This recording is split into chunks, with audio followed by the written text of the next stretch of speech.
साईं की बात। बच्चे, जिस मौके की तलाश में तुम थे ना बहुत दिनों से, देखो वो मौका तुम्हारे पास आगे से चलकर आ गया। देख लिया ना अपने साईं की शक्ति को, अपने साईं के प्यार को, अपने साईं के आशीर्वाद को। जिस मौके को तुमने सोचा भी नहीं था ना, वो मैंने तुम्हें दे दिया है मेरे बच्चे। अब इस पर चलना न चलना तुम्हारी सोच है, तुम्हारा ये फैसला होगा कि तुम इस पर चलना चाहते हो नहीं चलना चाहते। लेकिन हाँ, मैंने अपना काम तो कर दिया अपनी तरफ से। जो मैं तुम्हें आशीर्वाद देना चाहता हूँ ना, वो मैंने तुम्हें दिया, जिसके बारे में ना तुम कभी कल्पना भी नहीं कर सकते थे, सोच नहीं सकते थे, वो तुम्हारे साथ हो रहा है। तुम जानते हो, अच्छे अच्छे इस मौके की तलाश में रहते हैं कि आगे से उनके लिए कोई प्रस्ताव आए, और ये प्रस्ताव सिर्फ और सिर्फ तुम्हारे लिए आया, सिर्फ और सिर्फ तुम्हारे लिए, क्योंकि तुम मेरे बच्चे हो। और आज गुरुवार है, तुम्हारे साईं का, तुम्हारे बाबा का आशीर्वाद है ये। इसे ठुकराना मत, इसे ले लेना और आगे बढ़ना। ये तुम्हारा पहला कदम है, और ये पहला कदम नहीं है। पहला कदम का मतलब ये सिर्फ तुम्हारी शुरुआत है। आगे चलकर तुम्हें और भी बहुत सारा कुछ प्राप्त होने वाला है, बहुत सारा नाम, बहुत सारी पहचान तुम्हारी होगी। तुम्हारे नाम से लोग तुम्हें जानेंगे और तुम बहुत आगे जाओगे, बहुत आगे। ये मैं तुमसे कहता हूँ कि तुम बहुत आगे जाओगे, मेरा आशीर्वाद है तुम्हारे साथ। और सुनो मेरी बात को, तुम ना किसी के बारे में जानना चाहते हो और वो तुमसे बातें छुपाता है ना? लेकिन तुम चिंता मत करना, बातों ही बातों में ना वो अपनी सारी बातों को तुम्हारे सामने उगल कर रख देगा, और तुम्हें पता ही चल जाएगा कि वो कहाँ जाता है, क्या करता है। तुम उसके बारे में जानना चाहते हो ना, तुम्हें वैसे ही सब पता चल जाएगा। तुम बिल्कुल चिंता मत करना, तुम बस मेरे बच्चे हो और तुम मुझ पर विश्वास करो, सिर्फ और सिर्फ अपने साईं पर। और सुनो, जो ये घर में तुम्हारे त्योहारों पर ना काए कलेश होते हैं ना, ये अच्छी बात नहीं है मेरे बच्चे। एक तरफ तुम लक्ष्मी माँ को प्रसन्न करने के लिए साफ सफाई कर रहे हो, चीज़ें कर रहे हो, पकवान बना रहे हो, और एक तरफ तुम घर में काए क्लेश कर रहे हो छोटी छोटी बातों पर। ये सब अच्छी बात है क्या? शोभा देता है क्या मेरे बच्चे? कम से कम दिन त्योहारों पर तो शांति बनाए रखनी चाहिए। और मैं तुमसे कहता हूँ कि तुम्हें अगर ज़्यादा गुस्सा आए ना, तो कष्ट निवारण मंत्र पढ़ो, अपने गुस्से को शांत करो, मेरा नाम जाप करो, ओम साई राम बोलो, ओम साई रक्षक शरणम, ओम साई राम, ये सब बोलो ना मेरे बच्चे। मेरा मंत्र जाप करो, मेरा नाम लो, मेरा 11 वचन पढ़ो। इतना सारा सब कुछ तो है, तुम्हें कुछ तो याद है ना? मेरे इतने सारे मंत्र हैं, साईं सा चरित्र है, कष्ट निवारण मंत्र है, स्तवन मंजरी है। तुम्हें अगर पढ़ना नहीं आता है तो कम से कम बोलना तो आता है ना? साई राम तो बोल सकते हो ना? तो ये सब बोल कर तुम अपने घर में शांति पा सकते हो, अपने मन में शांति कर सकते हो, और तुम्हारे घर में भी शांति रहेगी। और जो घर में उथल पुथल होती है ना, वो नहीं होगी, बिल्कुल नहीं होगी। और सुनो मेरे बच्चे, चीज़ों का रुख अब बदल रहा है मेरे बच्चे, चीज़ें बदल रही हैं धीरे धीरे। अब तुम्हारे ज़िंदगी में ऐसे मोड़ आने वाले हैं, ऐसी चीज़ें आने वाली हैं ना, कि तुम अब बहुत आगे जाने वाले हो, बहुत आगे।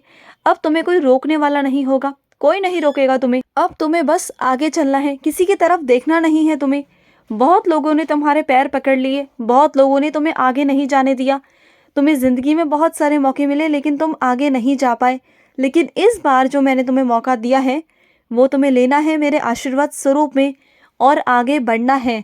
अब तुम्हें कोई नहीं रोकेगा, और कोई बाधा नहीं आएगी तुम्हारे जीवन में। अब तुम्हें बहुत आगे जाना है, बहुत नाम कमाना है। और तुम्हारे साईं को, तुम्हारे बाबा को ना तुम पर बहुत गर्व है, बहुत गर्व। तुम ना मेरे बहुत प्यारे बच्चे हो, बहुत प्यारे बच्चे हो। और सुनो, जो तुम्हारे घर में रंग बिरंगे फूल है ना, वो मेरे चरणों में चढ़ाया करो, मुझे बहुत अच्छा लगता है। वो सुगंध आती है ना, मुझे मुझे बहुत खुशबू देती है वो। और तुम जानते हो ना कि तुम्हारे साईं को खुशबू कितनी पसंद है। चाहो तो इत्र भी लगा सकते हो, मुझे इत्र लगाया करो। और जो धूप बत्ती इस्तेमाल करते हो ना, वो भी खुशबू वाली लाया करो, क्योंकि मुझे ना खुशबू, सुगंध बहुत पसंद आती है, बहुत पसंद। और जब मैं आता हूँ ना, तो साथ में सुगंध लेके आता हूँ। तुम कभी भी गौर करना, जब भी तुम्हें ऐसा महसूस होना कि तुम्हारे आसपास बहुत प्यारी सी मंद मंद खुशबू है, सुगंध है, तो समझना तुम्हारा साईं तुम्हारे आसपास ही है मेरे बच्चे। मैं तुम्हारे आसपास ही हूँ।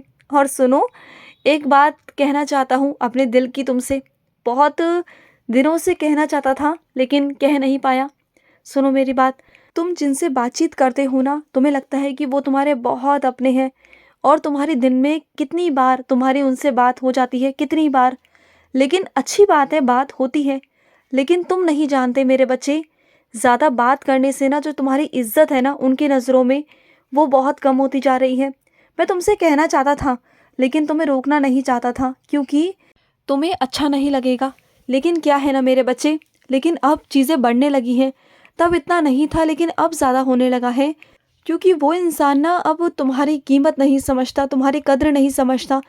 क्योंकि जिस इंसान को तुम अपने से ज़्यादा वक्त दोगे, कीमत दोगे, उसे कद्र करोगे ना उसकी, और उसके साथ ज़्यादा समय बिताना चाहोगे, तो वही इंसान तुम्हें एक दिन ना एक तरफ कर देगा, तुम्हारी कद्र बिल्कुल नहीं करेगा। जब उसके पास वक्त होगा तब वो तुमसे बात करेगा, इस बात को ध्यान रखना। और तुम हो कि जब भी उनका फ़ोन आता है या वो तुमसे बात करते हैं, तुम तुरंत फटाफट बात कर लेते हो। यही तो कमी है तुम्हारे अंदर, ये सब मत किया करो। अपनी कीमत को बढ़ाना सीखो, अपनी कद्र करवाना सीखो। जब तक ये नहीं करवाओगे नहीं होगी। हर चीज़ की एक कीमत होती है, बस तुम्हें वही अपनी कीमत, अपनी कद्र करवानी होगी। चाहे वो रिश्ता तुम्हारा अपना हो, पराया हो, या कैसा भी रिश्ता हो, कितना भी प्यारा रिश्ता क्यों ना हो, सब में एक सीमा बनाकर रखो कि वो तुमसे कुछ उल्टे लफ्ज़ों में ना कह पाए। लेकिन अब उनकी ज़ुबान खुलने लगी है धीरे धीरे। अब मैं नहीं चाहता कि वो चीज़ें और आगे बढ़ जाएं और वो तुमसे बदतमीज़ी करें। तो बस यहीं तक रुक जाओ और उन्हें भी रोक दो मेरे बच्चे, ठीक है ना। मेरी बात पर गौर करना और सुनो मेरी बात। तुम ना क्या चाहते हो मुझे ये समझ में नहीं आ रहा। कभी कहते हो बाबा मुझे वो चाहिए, कभी कहते हो बाबा मुझे वो चाहिए। तो पहले तुम खुद अपने आप में सोच लो कि तुम्हें चाहिए क्या, तुम करना क्या चाहते हो। मैं भी ना थोड़ा असमंजस में फंस जाता हूँ तुम्हारी बातों को सुनकर कि सच में तुम चाहते क्या हो। तुम्हारे मन में कोई और बात है, ज़ुबान पे कोई और है, तुम सोच कुछ और रहे हो, चाह कुछ और रहे हो। तो पहले इत्मीनान से खाली बैठो, अपनी सोच को पहले सोचो कि तुम क्या चाहते हो, तुम्हारी खुशी किस में है। तुम जिसमें अपनी खुशी ढूंढने की कोशिश कर रहे हो ना, शायद उसमें तुम्हारी खुशी नहीं है। लेकिन तुम्हारा दिल कहीं ना कहीं जानता है कि उस इंसान में तुम्हारी खुशी है, लेकिन वो तुम समझ नहीं पा रहे। उसे समझो, फैसला लो और फिर मुझसे कहो कि साईं मुझे ये चाहिए, तभी तो दूंगा ना। पहले तुम अपनी खुशी देखो, मैं तुम्हारी खुशी चाहता हूँ बस। मुझे देखो, मुझे कुछ नहीं चाहिए, सिर्फ तुम्हारी खुशी चाहिए, सिर्फ और सिर्फ तुम्हारी खुशी। जहाँ तुम्हारी खुशी है वही मेरी खुशी है मेरे बच्चे, चिंता मत करना। और सुनो, तुम्हारे छत के ऊपर जो नींबू, सिंदूर ये सब दिखता है ना, तुम्हें मिलता है ना, तो ये सब से डरा मत करो। पर एक काम किया करो, इसे हाथ मत लगाया करो। चाहे तुम्हारी छत पर कोई भी चीज़ हो, कुछ भी हो, इसे तुम्हें हाथ नहीं लगाना। सिर्फ एक डंडी के सहारे या किसी चीज़ के सहारे वहाँ से हटाकर एक तरफ कर देना है, एक कोने में कर देना है। क्योंकि कुछ लोग ना कुछ चीज़ों का गलत इस्तेमाल करते हैं, और दिवाली पर तो ऐसे लोगों से ना सख्त सावधान रहना। अगर वो तुम्हें कुछ खाने को दे, पीने को दे, तो खाना मत। और अगर फिर भी बहुत ज़्यादा ज़बरदस्ती करे, बहुत ज़्यादा, तो पहले मेरे पास आना, मुझे देना, उसमें उदी डालना, उसके बाद ही ग्रहण करना। क्योंकि अगर उसमें कुछ होगा भी ना तो वो नष्ट हो जाएगा, उसका असर ख़त्म हो जाएगा। मुझे परोसते ही जितना जो कुछ भी होगा ना वो सब ख़त्म हो जाएगा, चिंता मत करना। वैसे कोशिश करना कि जिन पे शक है ना उनकी चीज़ों को लेना ही मत, कोई ना कोई बहाना बना देना। और सुनो, कुछ अपने बच्चों से कहना चाहता हूँ कि दूसरों के कपड़े मत पहना करो, मांग कर दूसरों के कपड़े नहीं पहनने। चाहे वो तुम्हारे घर का ही क्यों ना हो या तुम्हारा कोई रिश्तेदार ही क्यों ना हो, वो सही नहीं रहता और इससे घर में गरीबी आती है मेरे बच्चे। तो ये मत करना। खुश रहो। आज का मध्याह्न साई संदेश समाप्त हुआ।